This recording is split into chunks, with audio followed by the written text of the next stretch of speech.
أعوذ بالله من الشيطان الرجيم بسم الله الرحمن الرحيم الحمد لله والصلاة والسلام على رسول الله وعلى آله وصحبه ومن والاه. Les messagers, les trois messagers sont devant la porte du neveu de Ibrahim, Lut alayhi salam. Et la fille a alerté son père, il y a des jeunes qui sont très beaux. C'est-à-dire tu devrais faire très attention parce qu'ils vont être la proie de ton peuple. Surtout que le peuple de l'autre ont passé un accord avec lui. En réalité, ils n'ont pas passé d'accord. Ils lui ont imposé une disposition parce qu'à chaque fois qu'il y a un étranger, qu'il y a un passager qui passe, il l'attrape. Quelques-uns trouvent refuge, c'est l'autre, et il les garde. Alors on lui a donné l'ordre de ne plus recevoir aucun étranger. Awalam nanhaka ala al-alamin. T'as pas interdit de ne pas toucher les autres? Et il a peur qu'il ne peut pas leur dire non.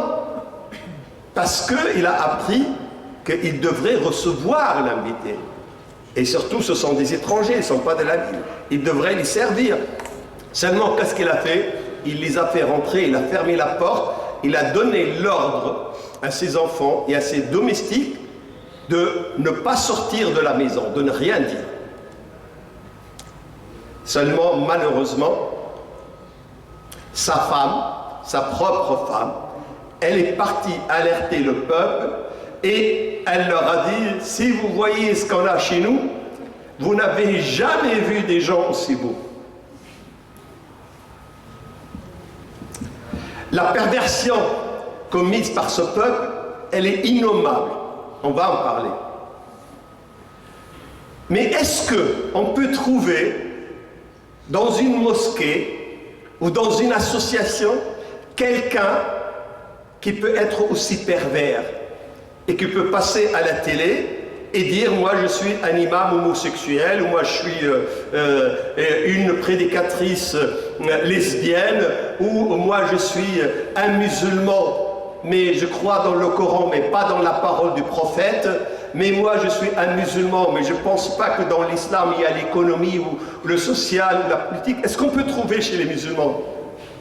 Bien sûr, si vous entendez ça, c'est tout à fait normal, puisque la propre femme d'un prophète, elle l'a vendu, elle l'a trahi, elle l'a trompé.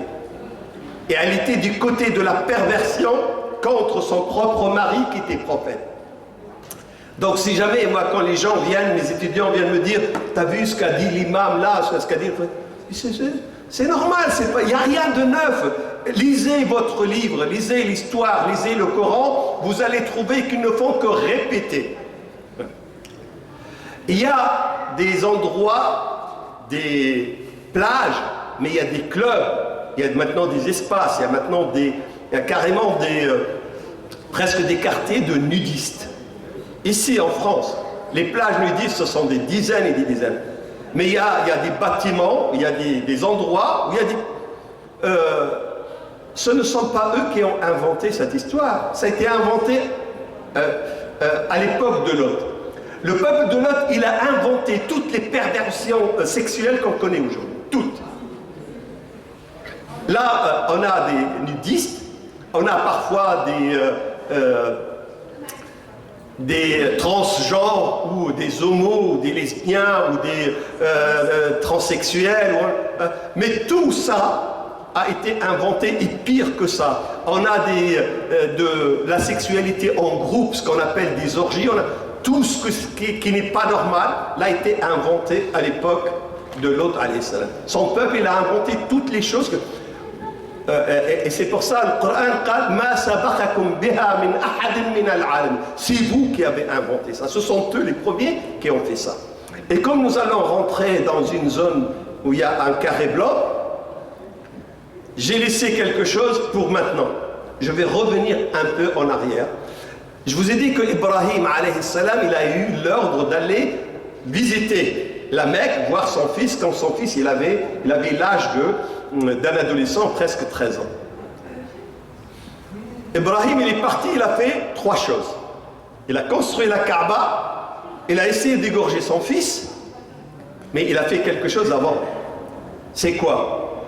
C'est que Allah subhanahu wa ta'ala lui a demandé, il a dit, Ya Ibrahim, je vais passer un accord avec toi. Nous allons signer un pacte. Toi et ta descendance, vous m'adorez, vous ne croyez qu'en moi, en l'unicité de Dieu, et en contrepartie, je vais faire de vous des rois, des prophètes, je vais multiplier votre descendance et je vais demander aux gens de vous respecter et vous allez être les guides et les imams et les chefs de l'humanité. Il a dit, ok, d'accord, mais un accord, il faut le signer. Comment nous allons le signer? Il lui a dit, Ya Ibrahim, pour ne pas oublier l'accord, on va te faire un tatouage. Mais maintenant, avec le laser, le tatouage, on peut toujours l'effacer. On peut mettre, quand vous passez dans des clubs, on met un tampon, une encre indélébile. Quand vous faites des votes dans beaucoup de pays, vous mettez le doigt et vous gardez l'encre 3 jours, 4 jours, 5 jours. Il faut quelque chose qui va te marquer. Et bien, ya Ibrahim, tu vas pratiquer la circoncision. Sur toi et sur tous les hommes de ta maison. Tes enfants, tes fidèles, tes domestiques, tous, même les étrangers qui viennent chez toi, qui ne sont pas de ton pays, et s'ils travaillent avec toi, tu dois leur poser comme condition, si vous voulez continuer à travailler avec moi, vous devez avoir cette marque-là, la circoncision. Vous croyez que Ibrahim a dit hey, c'est contraire à l'Amnesty internationale, c'est contraire aux droits de l'homme, c'est une mutilation, c'est une atteinte à l'intégrité du corps. Il s'est exécuté, il avait plus de 80 ans, il s'est circoncis lui-même, et on dit Bil-Qadoum. Et les savants jusqu'à maintenant ils ne savent pas, parce qu'il y avait une ville qui s'appelle Al-Qadoum. Est-ce que le Qadoum c'est le nom de la ville, ou le Qadoum c'est la sape, c'est une sorte de hache qu'on utilisait pour biner la terre? Est-ce qu'il a utilisé ça pour faire cette opération? Il l'a fait à plus de 80 ans. Et puis il a exécuté ça pour tous ses domestiques. Il ne fallait pas cette semaine-là passer du côté d'Ibrahim, vous allez entendre des gémissements de tout le monde. Une fois il a fait ça, ben, il devrait faire ça pour son fils unique, Ismaïl. Donc quand il est parti à la Mecque, la troisième chose qu'il a accomplie, d'ailleurs c'était la première, il a commencé par circoncire son fils Ismaïl. Après, ils ont construit la Kaaba, après il a essayé de l'égorger. La circoncision, c'est important comme... j'ai déjà, en tout cas pour mes étudiants de Amiens, ils ont déjà entendu ça. C'est quelque chose d'important. On appelle ça en arabe al-khitan. Al-khatmu ou al-khatmu, ça veut dire la même chose. Soit à la fin noun ou à la fin mim, ça veut dire la même chose. Les savants nous disent qu'en réalité, Adam alayhi salam, quand il a été chassé du paradis et quand il est descendu sur terre, il a dit à Dieu, oh mon Dieu, j'ai commis un péché, c'est vrai que... Mais je voudrais quelque chose qui me rappelle chaque fois. Moi, j'ai dans ma famille, un grand-oncle, il a commis quelque chose de pas bien, il s'est brûlé. Il a toujours une cicatrice. À chaque fois qu'il voit, il se rappelle la chose pas bien qu'il a faite. Bah, les savants nous disent que Adam, alayhi salam, il a dit je vais me couper un doigt, je vais me crever un œil, je vais arracher mon oreille, je vais faire quelque chose qui me fait mal. Et Allah subhanahu wa ta'ala lui a indiqué la circoncision. Seulement après le déluge, après le changement de l'humanité, les gens ils ont oublié cette pratique. Allah l'a rappelé à Ibrahim alayhi salam alors qu'il était un vieillard. Il a exécuté ça. Mais c'est le symbole de quoi? C'est al-khatm. En arabe on dit al-khatm. Al-khatm, c'est l'équivalent du tampon. Quand on met le cachet, qu'on le met en bas d'un document officiel. Tu fais le contrat et après tu signes. Mais tu apposes quoi? Un sceau. Le sceau, en réalité, c'était sur la bague, toujours. Les rois, ils avaient, même le prophète Mohammed sallallahu alayhi wa sallam, il avait une bague dans laquelle il marquait Muhammad Rasulullah. Et quand il envoie une lettre au roi ou à des ambassadeurs, il met son tampon, il met son cachet. Et cette bague-là, en arabe, on appelle ça al-khatm ou al-khatam. Et le cachet en arabe, on l'appelle al-khatm ou al-khatm. D'où vient ça? Parce que la signature du contrat entre Allah et Ibrahim, c'était ça, la circoncision. Alors, comme Allah subhanahu wa ta'ala, il a donné l'ordre à Ibrahim, il a dit, à partir de maintenant, tout nouveau-né de toi, ta descendance, ou tes domestiques, ou tes fidèles, à l'âge de 8 jours, ils ne doivent jamais dépasser le 8e jour sans être circoncis. Et les Juifs pratiquent ça jusqu'à demain, jusqu'à hier. Le 8e jour, les musulmans au 7e jour, ils font l'aqiq, ils donnent le prénom, ils font la circoncision, mais ce n'est pas une obligation le 7e jour chez les musulmans. Donc ils peuvent le faire 7 jours, 21 jours, après un an, mais en tout cas dans l'enfance.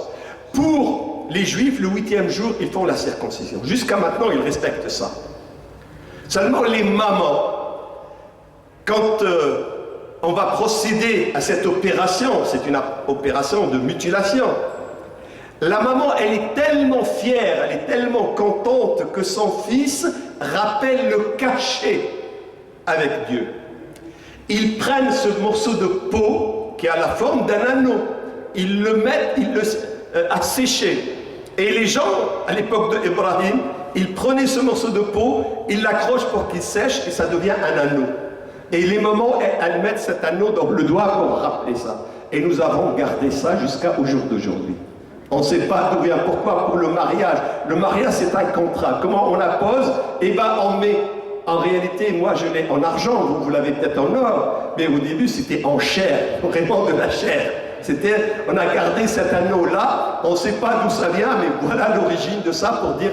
Et après, on a gardé aussi la même tradition, on met le cachet sur la bague, et c'est pour ça on l'appelle en arabe, on l'appelle toujours al-khatam, ou al-khatam, c'est-à-dire ça vient de ce prépuce, ce morceau de chair qu'on a coupé, qu'on a mutilé. Et donc, quand vous passez devant monsieur le maire et vous passez l'anneau, vous devez avoir cette image d'horreur devant vous, en réalité, qui rappelle ça.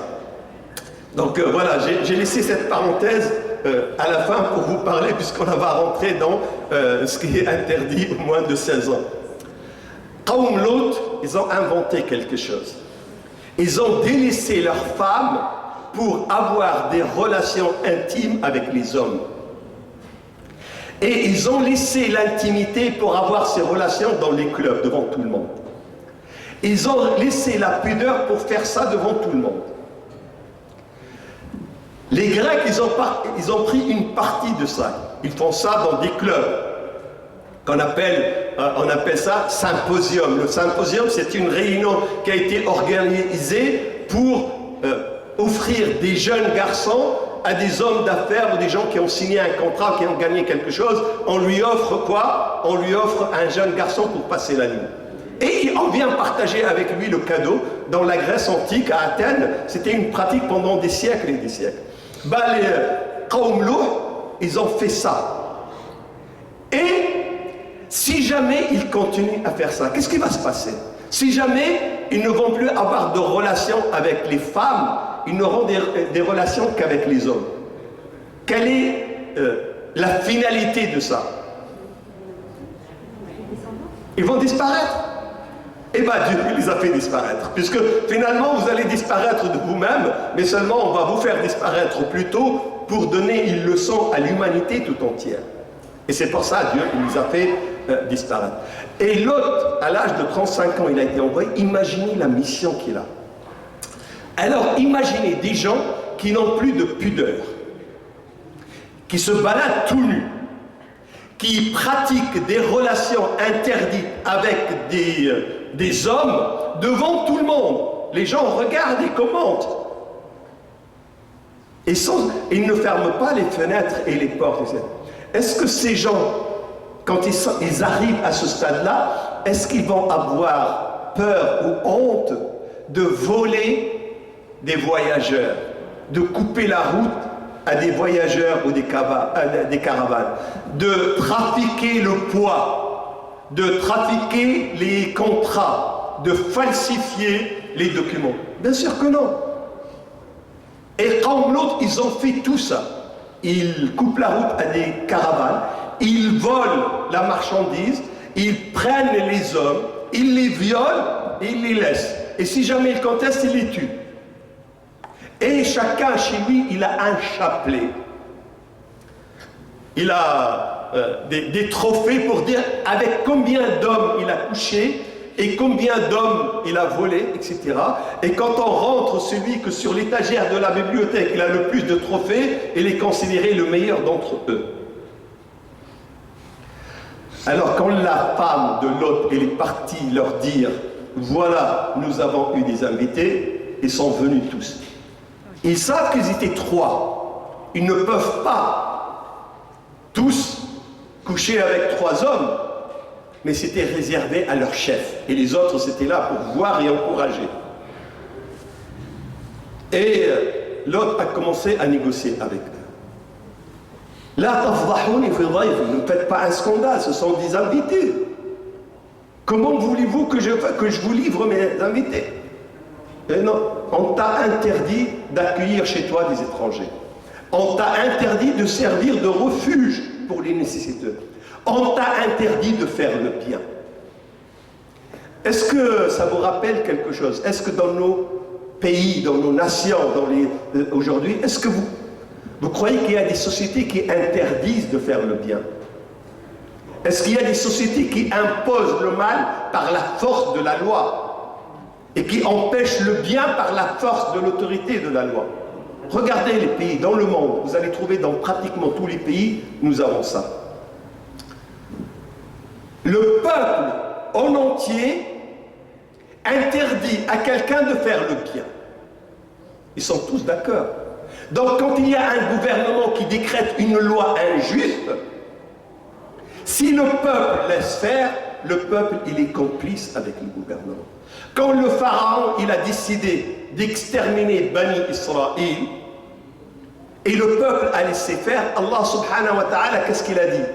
فَاسْتَخَفَّ قَوْمَهُ فَأَطَاعُوهُ إِنَّهُمْ كَانُوا قَوْمًا فَاسِقِينَ. Il a manipulé son peuple et lui ont obéi, ils sont tous des pervers. Il a considéré que le pharaon et le peuple c'est la même chose. Et quand il les a fait disparaître, noyer, il a fait noyer toute l'armée. Il n'y a pas un seul qui a été sauvé, pas un seul. Parce qu'ils étaient tous des complices. Parce qu'il les a istakhaffa, c'est-à-dire il les a pris pour des débiles. Mais ils se sont comportés comme des débiles, comme des imbéciles. On a manipulé les médias. On vous apporte un événement qui n'a jamais eu lieu. Et vous allez le croire, puisque toutes les chaînes, toutes les radios le répètent. Et on va vous donner une interprétation, une explication qui n'est pas la bonne. Et le journaliste qui connaît la vérité, il doit la fermer. Et si jamais il ose, il n'y en a pas beaucoup qui osent, on va le descendre immédiatement. Et les gens, ils vont prendre la trouille, ils vont croire. On va prendre une personne qui est manipulée, qui est droguée, qui a fait quelque chose, qui a volé quelqu'un, on va dire qu'il est manipulé par sa communauté. On va jeter le discrédit sur toute la communauté. Et toute la politique va dire ça, et tous les médias vont relater ça, et tout le peuple va croire à ça, et ils sont tous complices d'un mensonge, d'une perversion. Ben, on n'a pas inventé ça aujourd'hui dans nos sociétés modernes, c'était Qawm Lut, ils ont fait ça. Ils font le mal, ils le diffusent, et le peuple soutient ça. Les chefs sont venus pour coucher avec les invités, et le peuple derrière, il applaudit. Et ils veulent forcer. Il y a des gens qui forcent l'autre à livrer ses invités au chef. C'est-à-dire, il y a des gens qui ont vendu leur âme, leur religion, pour le bien, pas de leur propre personne, pour le bien d'autres personnes. On dit en arabe, ba'a dinahu bidunya ghayrihi. Il a vendu sa religion pour le bien d'autrui, pour quelqu'un d'autre. Ce n'est même pas pour lui. Et nous avons des gens comme ça. Dans notre communauté nationale, dans notre communauté musulmane, nous avons des gens qu'ils sont les soldats du mal, de la perversion, qui menacent les citoyens, qui menacent la paix, qui diffusent le mensonge, qui diffusent la malhonnêteté, qui falsifient les documents, qui falsifient la religion. Nous avons des gens comme ça. Et bien, Allah subhanahu wa ta'ala, il a relaté ce qui se passe dans le peuple de Lot. Toutes les choses perverses, il les a commises. Et Lot, le pauvre, il patiente. Il va d'une ville à une autre, et tous les matins. Qu'est-ce qu'on lui a dit? Regardez le crime. أخرجوهم من قريتكم إنهم أناس يتطهرون. أخرجوا آل لوط. Dans l'autre, في النمل, سورة النمل, أخرجوا آل لوط. Sortez la famille de l'autre, ce sont des gens purs, des gens propres. Et في الأعراف أخرجوهم من قريتكم. Sortez-les de eux. Pourquoi? Quel est leur crime? Ce sont des gens propres, ce sont des gens honnêtes. Tuez-les parce qu'ils sont bons. Je vous jure, c'est ça. Vous devez les emprisonner parce que ce sont des gens honnêtes. Vous devez les expulser parce que ce sont des gens purs, ce sont des gens propres. Vous devez les entacher parce que ce sont des gens serviables. C'est-à-dire le bien est considéré comme un crime. Et au jour d'aujourd'hui, vous vivez dans vos familles, vous entendez les informations dans le monde, en Europe, en Occident, dans les pays arabes, dans les pays africains, dans les pays musulmans, vous entendez que le mal, c'est lui qui commande. Et le bien, c'est lui qui est accusé. On n'a pas dit sortez-les, expulsez-les parce que ce sont des pervers, ce sont des malhonnêtes, ce sont des voleurs. Non, akhrijuhum min qaryatikum, expulsez-les. Ce sont des gens propres, ce sont des gens honnêtes, ce sont des gens bien. Et on est venu voir l'autre. On va t'expulser parce que tu es quelqu'un d'honnête. Et je vous jure, il y a un journaliste que vous connaissez, enfin c'est à la fois un chercheur et un journaliste. Il m'a dit, ici, dans cet endroit-là, quand on était au bureau, il m'a dit, votre défaut majeur, c'est que vous n'avez pas de défaut. Ça nous énerve. On n'a rien à vous reprocher, donc on vous reproche tout le mal. Vous respectez la loi. Elle est contre vous, elle est injuste, vous la respectez. On cherche dans votre comptabilité, vous êtes les gens les plus pauvres, et malgré ça, vous gérez bien la comptabilité. Vous ne volez pas, il n'y a pas de pot de vin, il n'y a pas de corruption, il n'y a pas de... On regarde la relation avec vos épouses, peut-être que vous les frappez en cachette, on trouve que ce sont elles, peut-être qu'ils vous frappent en cachette, mais pas vous. Vous êtes très bien avec vos épouses. Peut-être que vous êtes mal avec... Vous êtes bien avec les voisins, avec les commerçants. Et ça nous énerve. Ça nous énerve que vous soyez bien. Et on vous déteste, parce que vous êtes bien. Je dis bravo, tu as confirmé ce qui a été fait il y a 4000 ans. Tu n'as rien inventé. Tu ne crois pas que tu es plus intelligent que comme l'autre. Ce sont eux qui ont inventé ça. Vous ne faites que mimer, que singer, que répéter ce qui a été fait. Ils sont venus. Qu'est-ce qu'a fait l'autre? Il a commencé à négocier avec eux. S'il vous plaît. Quand ils n'ont pas voulu, Haoula'i banati. Banati, il n'a que 2 filles.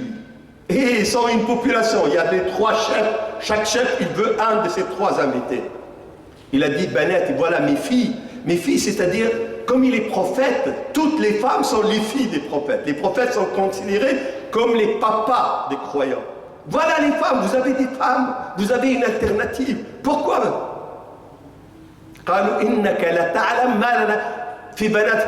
Tu sais qu'on ne veut pas des femmes. Tu sais qu'on n'aime pas les femmes.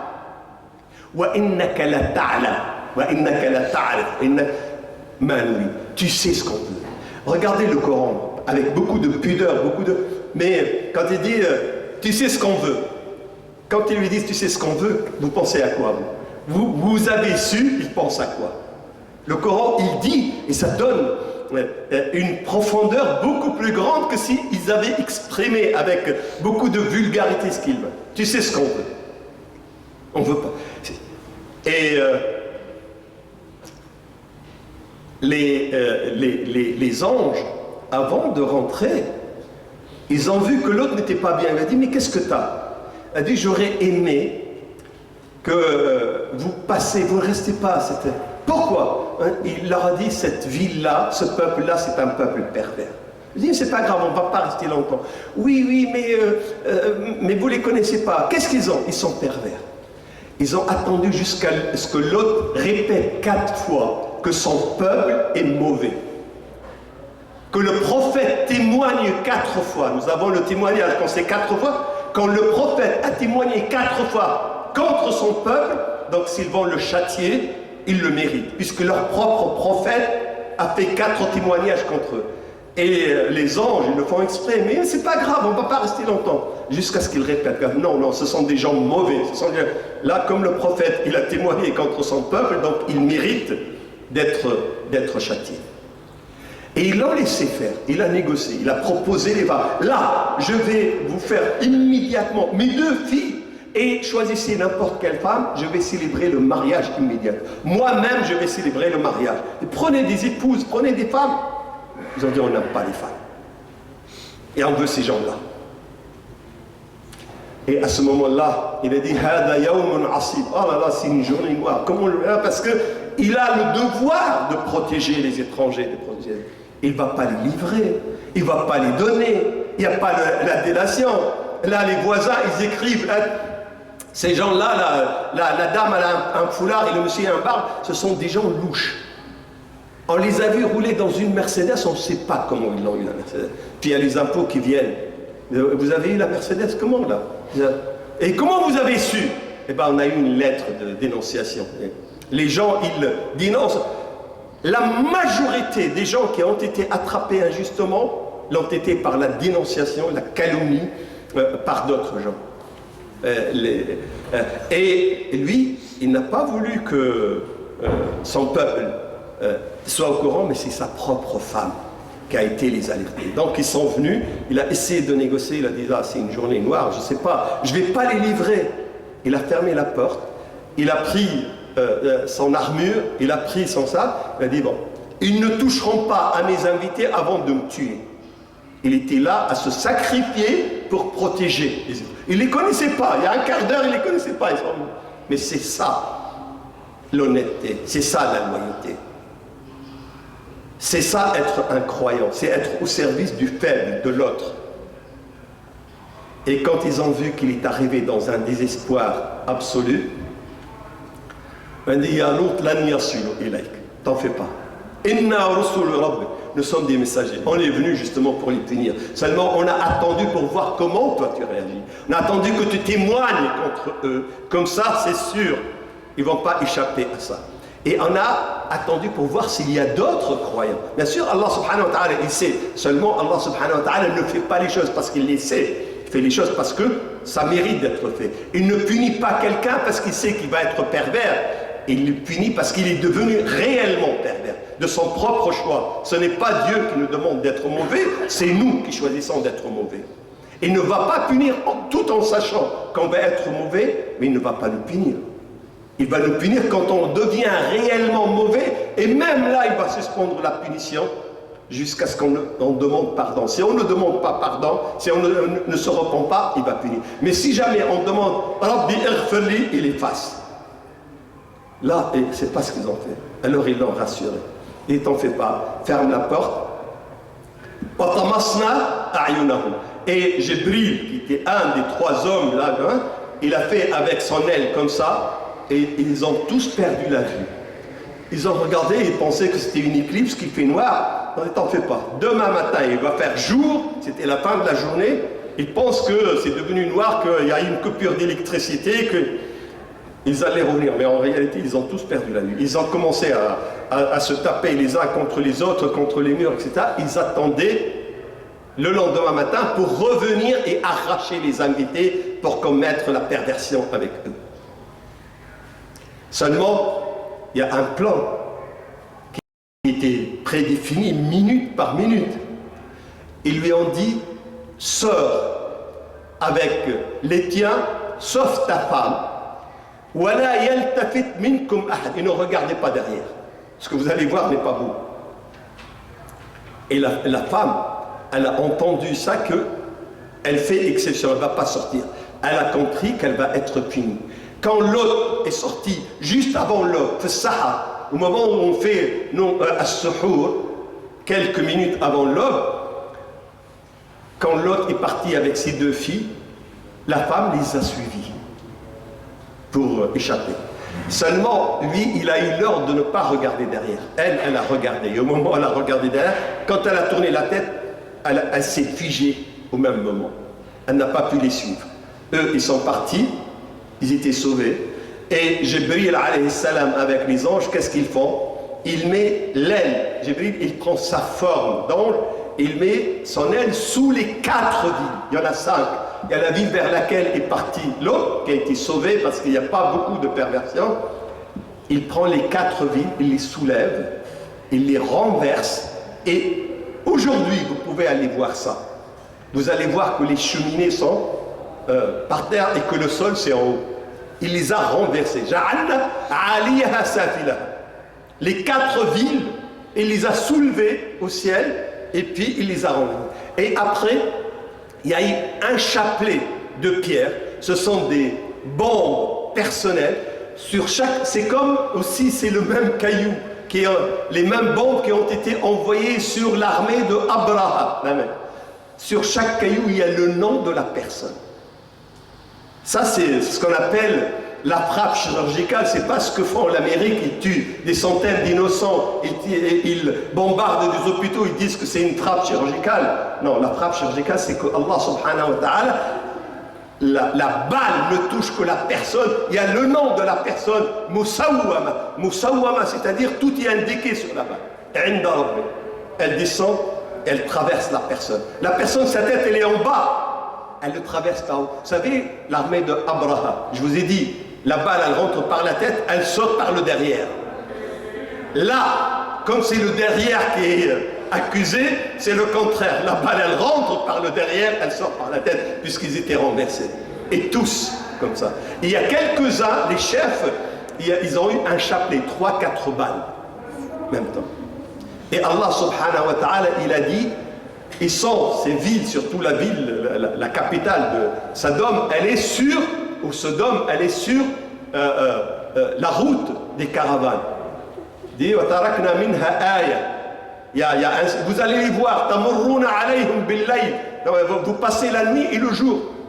Et les autres villes ont été ensevelies, et subhanallah, il y a seulement 2 mois, je ne sais pas si vous avez vu ça dans les informations internationales, les fouilles archéologiques de la Jordanie, ils ont découvert les autres villes. Ils ont sorti du sable. Mais la ville principale, on passe, on peut voir les maisons, les restes des maisons, et ça restera jusqu'au jour dernier, pour montrer que, voilà, ce que nous vous avons raconté, il y a les traces de ça. Et Allah subhanahu dit, cette hijara, ces cailloux, elle n'est pas loin des pervers. C'est-à-dire qu'il arrivera un jour où la balle s'appellera VIH. Vous savez, on a dit que c'est la maladie des homosexuels, il y a le sida, etc.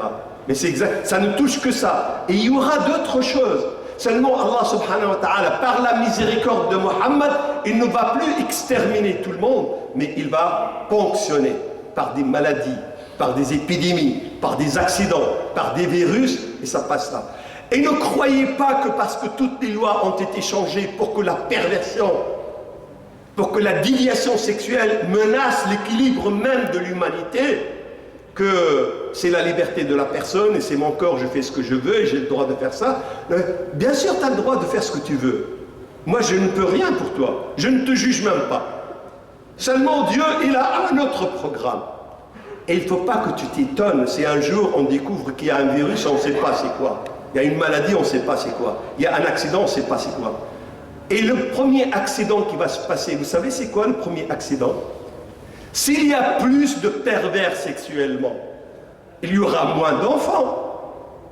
Et plus il y a de la perversion, moins il y a d'enfants. Nous, on n'a pas le temps, mais Dieu, il a le temps. 2-3 générations après, la nation entière va disparaître. Et c'est comme ça que la Grèce a disparu. Et c'est comme ça que Rome a disparu. Et c'est comme ça que toute une civilisation, elle s'éteint. Rien que ça, on n'a pas besoin de maladie. Par votre faute, vous allez ponctionner l'humanité d'un renouvellement normal des générations. Et ça va se faire.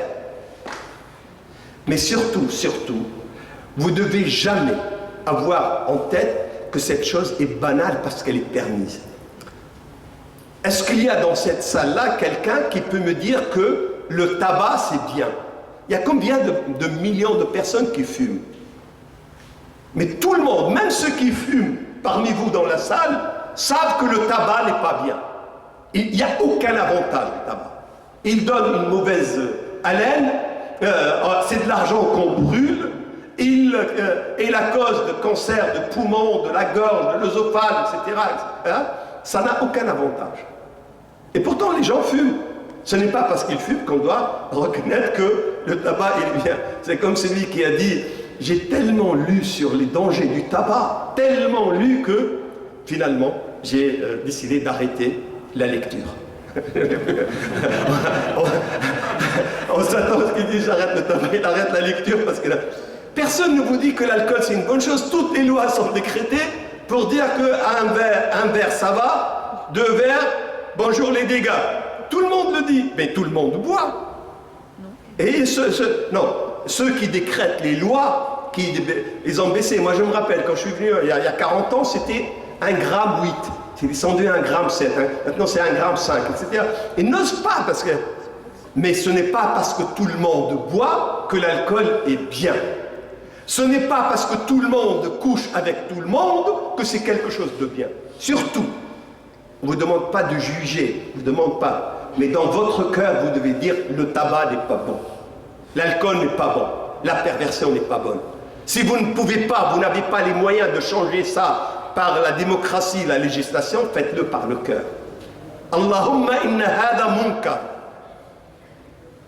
Quand vous voyez des vitrines, je les ai vues de mes propres yeux, des vitrines où la femme, elle est assise en petite tenue, comme un produit, comme vous voyez dans la vitrine l'aspirateur, vous voyez un tapis, vous voyez une femme assise et puis il y a le tarif. Je fais ça, tu me donnes ça, je fais ça, tu me donnes ça. Wallah, je les ai vus à Berlin de mes propres yeux. D'ailleurs, demain, vous passez, il y a toute une avenue, vous les trouvez. On les a vus dans un quartier où il y a beaucoup d'Arabes d'ailleurs, à Bruxelles, c'est la même chose.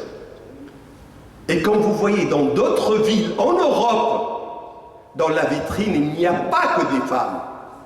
Dans la vitrine, il y a des chèvres. Dans la vitrine, il y a des chiens, il y a des animaux. Et il y a le tarif, ici en Europe. Vous dites, c'est pas normal. Ce n'est pas parce que la loi protège que dans mon cœur, je dois trouver ça normal. Surtout, j'ai peur que si jamais il y a une punition et que dans mon cœur, la banalisation de la malhonnêteté, du vol, du mensonge, fait que je ne pense même plus que c'est un mensonge, je vais être pris dans le châtiment. Parce que j'ai même pas un refus dans le cœur. Et l'autre, alayhi salam, a été sauvé. Et son peuple a été puni définitivement. Et Allah a laissé un signe. Et pourquoi il a laissé un signe? Parce qu'il sait qu'au XXe siècle, non, il y a eu des siècles avant, mais pour nous, le XXe, il va y avoir dans beaucoup d'endroits des choses comme ça, ou encore pire. Et surtout, ici, il y a un village naturaliste, il y a un village où on fait des orgies, il y a un village d'échangistes, il y a un village de zoophilie, il y a un village de... Mais comme l'autre, ils ont tout ramassé. Ils ont tout fait. Pour que ça soit quelque chose pour nous, un symbole. Et l'histoire d'aujourd'hui nous dit, la banalisation du péché ne doit jamais vous pousser à accepter le péché, même dans votre cœur. C'est ça qui est grave. Moi, quand je vois une femme nue dans un tableau de publicité, je ne dois pas regarder une femme. Mais le fait que je passe tous les jours devant, ça ne me fait rien du tout de faire. Et bien, à chaque fois que je regarde, je dois avoir un pincement. Je suis en train de faire un péché. C'est pas bien. Si mon cœur ne se pince pas, c'est que ça y est, je suis rentré dans la zone de désespoir de la foi. Et ça, c'est quelque chose d'extrêmement dangereux. Bien sûr, il y a eu des répercussions de ça. Puis après, Ishaq va grandir. Et puis il va se passer quelque chose à la Mecque. Mais tout ça, ça sera le sujet, Inch'Allah, du prochain séminaire. Je vais m'arrêter ici. On a vu l'essentiel. Vous savez, comme tout le monde n'a pas 18 ans ici, j'ai pas voulu, même si vous croyez que j'étais à la limite même de la grossièreté et vulgarité, mais j'étais assez limite. J'ai pas été trop loin mais il y a des choses qu'il faut expliquer peut-être au fur et à mesure, Inch'Allah, pour vous mettre en garde contre toute perversion qui menace l'équilibre de l'humanité. On aura l'occasion durant les prochains séminaires, Inch'Allah, à chaque fois, de parler un peu de ça. Voilà, aujourd'hui, on a vu une partie de Ibrahim, on a vu une partie de Ismaïl, une partie de Lot. Nous allons continuer avec eux jusqu'au décès de Ibrahim. Sarah va mourir presque une trentaine d'années avant Ibrahim, jusqu'au décès de Ibrahim, et après on passera à l'étude des autres prophètes de Bani Israël, en commençant par Ishaq et son fils Yaqub. Avant de terminer, est-ce que ce que j'ai raconté a été compris? Oui. Bien.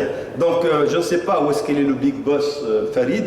Je ne sais pas si on a le temps, quelques minutes, si vous avez, si vous n'avez pas de questions, etc., je vous libère. Si vous avez quelques questions, quelques commentaires, je me ferai plaisir de répondre à vos questions. Il y a quelques-uns qui m'ont dit qu'ils vont partir vers 18h20. J'ai promis de nous arrêter avant 18h, donc 18h19, quelque chose. On s'arrête, mais vous avez 10 minutes à peu près, un peu moins de 10 minutes. Si vous avez des questions ou des choses qui ne sont pas claires, dites-le. Oui, je vous écoute. C'est pas une question, c'est juste quelque chose que je voulais raconter par rapport à l'histoire de... Alors, à ce moment-là, si vous voulez raconter quelque chose, on va vous donner le micro.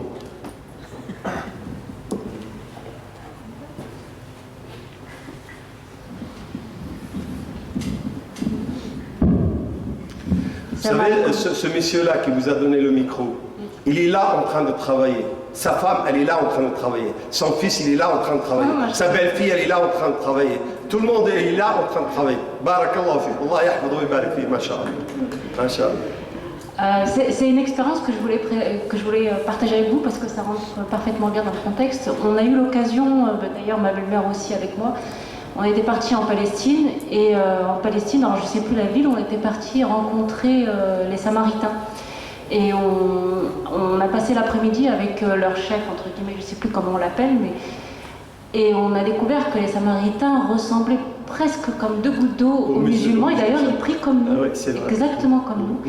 Et donc il nous a raconté pour lui l'histoire d'Ibrahim. Il a reconnu ses deux fils, Ishaq et Ismaïl, et il nous a expliqué qu'il attendait toujours un prophète qui va descendre d'Ibrahim. Il ne nous a pas dit d'Ishaq, mais il nous a dit d'Ibrahim.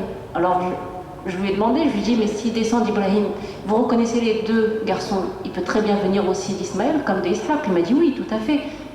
Mais je lui ai dit, mais le prophète, notre prophète Mohammed, il descend bien d'Ismaïl. Pourquoi vous ne le reconnaissez pas? Et il m'explique, il me dit, si nous on le reconnaît en tant que prophète, simplement... Alors d'abord, il y avait eu un petit blanc. Après, il m'a dit, oui, mais c'est un prophète, mais c'est pas le nôtre, c'est le prophète des Arabes. Mais il y a quand même, malgré ça, il y avait quand même une petite gêne. C'est le racisme dans la prophétie, c'est la jalousie. C'est ça qui a fait que les Juifs, ils ont reconnu le prophète. Les plus pieux d'entre eux, ils l'ont reconnu. Ils ont dit, c'est toi. Les autres, ils ont dit non. On s'attendait qu'il soit de Bani Israël, comme il est des Arabes, on ne le reconnaît pas. Oui, ce que vous dites, c'est vrai. Le Coran, il nous décrit ça. Mais là, il est honnête. Dit, on le reconnaît. Alors, les Samaritains se considèrent très différents des Juifs. Ah oui, c'est vrai. Même les Juifs les considèrent. Mais bon, ils ne sont pas Juifs, ils sont Bani Israël. Ils sont les descendants de Bani Israël, même s'ils n'ont pas la même approche religieuse. Vous avez raison. C'est un très beau témoignage, là. Ça confirme. Ça, c'est le khatma, c'est le cachet sur ce que j'ai dit. C'est très bien. Masha'Allah. Oui, Mathieu. Merci pour ce témoignage. Vous voyez, nous avons dans la salle même des dames qui sont allées en Palestine prendre les témoignages directement dans la chambre des opérations. Elles ne se sont pas contentées des diratons. Alors prenez bien cette expérience. Oui, Mathieu. Tu parlais tout à l'heure des protons, des neutrons. Tu as donné des notions. Tu disais qu'en fait, il y a des cellules en fait, qui tournent l'une autour de l'autre. Et en fait, sans ça, il ne peut pas y avoir de matière. Et subhanallah, tu disais que l'arabe exprimait les choses, et dans la sourate Yassine, verset 40, il y a un palindrome dans un morceau de sourate, kulli fi falaki. Ça se lit dans les deux sens. Et subhanallah, quand on prend les lettres de ce morceau de verset, quand on les sépare, il y a le kaf, le lam, le fi, le ya qui est juste au centre, et ensuite ça retourne sur fa, lam, kaf. Et en fait, quand on les assemble, on les associe ensemble, ça ressemble à un schéma où tout tourne autour du ya. Et c'est vraiment, subhanallah, un véritable miracle. Exact. Quand on va étudier l'histoire du prophète Mohammed sallallahu alayhi wa sallam, prenez note, c'est d'ici peut-être 10 ans, 15 ans, quand on aura bien, Inch'Allah, on va parler des miracles du Coran, et je vais vous faire des schémas, vous allez ouvrir. Les gens qui ont traduit le Coran pour le dénigrer, ils ont tous fini par devenir musulmans ou fous. Parce qu'il n'y a aucune explication. Je parle des gens que je connais ici en France. Ils sont devenus soit fous, Wallah, il y en a un qui a traduit le Coran, il est devenu fou. Parce que tout ce qu'il voulait faire, il a trouvé exactement le contraire. Il a dit quoi? D'autres sont devenus musulmans. D'autres, ils ont dit, il y en a un qui a dit, chapeau. Ça fait 40 ans qu'on me forme pour trouver des lacunes. Ben non, il n'y en a pas, chapeau. Et il a dit ça devant tout le monde. Bien sûr, ce que tu dis, c'est vrai. Il n'y a pas un mot, il n'y a pas une voyelle dans le Coran qui est mise par hasard. Et cette langue arabe, c'est une langue miraculeuse. C'est normal que c'est le vecteur de la parole de Allah subhanahu wa ta'ala. Quand on viendra à l'étude du prophète Mohammed sallallahu alayhi wa sallam, vous allez être non seulement fiers, mais vous allez goûter. C'est un délice. C'est comme si vous buvez un très bon café. Quand vous lisez des versets, vous dites « Ah, ça me fait du bien ». Vous avez faim, vous avez soif, lisez quelques versets, ça vient. Vous êtes rassasié par la beauté et le miracle de cette langue. Merci Mathieu pour cette remarque. Est-ce qu'il y a, vous voyez là, comme, alhamdoulilah, grâce à Dieu, alhamdoulilah, je suis en train de réussir. Parce qu'il y a 4 ans, 5 ans, il y a beaucoup plus de questions que de commentaires. Là, il y a beaucoup plus de commentaires et d'ajouts que de questions. C'est que, mashallah, vous êtes des gens bien, alhamdoulilah, mashallah. Donc, c'est pour ne pas laisser les gens oser poser des questions. Il n'y a pas de questions. Bah, merci beaucoup. Merci pour... je ne sais pas où est-ce qu'il est Farid pour clore le séminaire. Merci pour votre présence. Merci pour votre patience. Que Allah subhanahu wa ta'ala vous protège, vous, vos proches, vos familles. Qu'Allah subhanahu wa ta'ala nous protège tous. Si vous pensez à moi, faites-moi des invocations parce qu'Allah il va vous donner la même chose, Inch'Allah. Et j'aurai le plaisir, Inch'Allah, de vous retrouver la fois prochaine.